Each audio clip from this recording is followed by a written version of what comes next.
ഇന്നത്തെ ഏറ്റവും പുതിയ ലെവൽ ക്രോസ് ബോക്സ് ഓഫീസ് റിപ്പോർട്ടുകളിലേക്ക് ഇവർക്കും സ്വാഗതം. ജിത്തു ജോസഫ് അവതരിപ്പിച്ച് ദുൽഖർ വിതരണം ചെയ്ത് ആസിഫ് അലി നായകനെത്തിയ ഏറ്റവും പുതിയ മലയാളം സിനിമയാണല്ലോ ലെവൽ ക്രോസ്.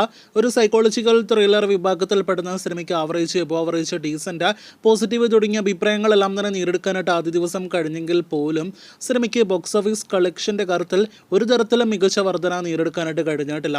ഇന്നലെ ഇതേ സമയം 12 ലക്ഷത്തിന് മുകളിലാണെങ്കിൽ ഇന്ന് 12,70,000 മുകളിലാണ് ചിത്രത്തിന്റെ കേരള ട്രാക്കിംഗ് ഗ്രോസ്. ഇന്നും 25 ലക്ഷത്തിന് മുകളിൽ കളക്ഷൻ പ്രതീക്ഷിക്കുന്ന സിനിമയ്ക്ക് വെറും 2 ദിവസങ്ങൾ കൊണ്ട് 50 ലക്ഷത്തോളം രൂപ മാത്രമേ കേരള കളക്ഷനായിട്ട് നേടിയെടുക്കാനായിട്ട് കഴിഞ്ഞിട്ടുള്ളൂ. ഒട്ടും മികച്ച തുടക്കമേ എല്ലാ സിനിമയ്ക്ക് നേടിയെടുക്കാനായിട്ട് കഴിഞ്ഞിട്ടുള്ളത്. ബഡ്ജറ്റ് വെച്ച് നോക്കുകയാണെങ്കിൽ ഡിസാസ്റ്റർ തുടക്കമാണ് സിനിമ നേടിയെടുത്തിരിക്കുന്നത് എന്ന് നിസ്സംശയം പറയാം. സിനിമയുടെ റിലീസിന് മുന്നോടിയായിട്ട് ആസിഫ് അലിക്ക് ലഭ്യമായ സപ്പോർട്ട് എല്ലാം തന്നെ വെച്ച് ഇനിയും മികച്ചൊരു കളക്ഷൻ ഓപ്പണിംഗ് ദിവസങ്ങളിൽ സിനിമ നേടിയെടുക്കേണ്ടതായിരുന്നു. എന്നാൽ എന്ത് പറ്റിയ ലെവൽ ക്രോസ് എന്ന സിനിമയ്ക്ക് എന്നത് ചോദ്യചിഹ്നമായിട്ട് അവശേഷിക്കുന്നു.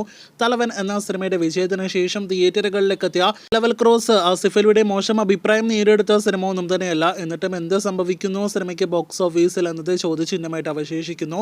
ഒരു പക്ഷേ ക്ലാഷ് റിലീസ് ആയിരിക്കും കാരണമെന്ന് നാം മനസ്സിലാക്കുന്നു.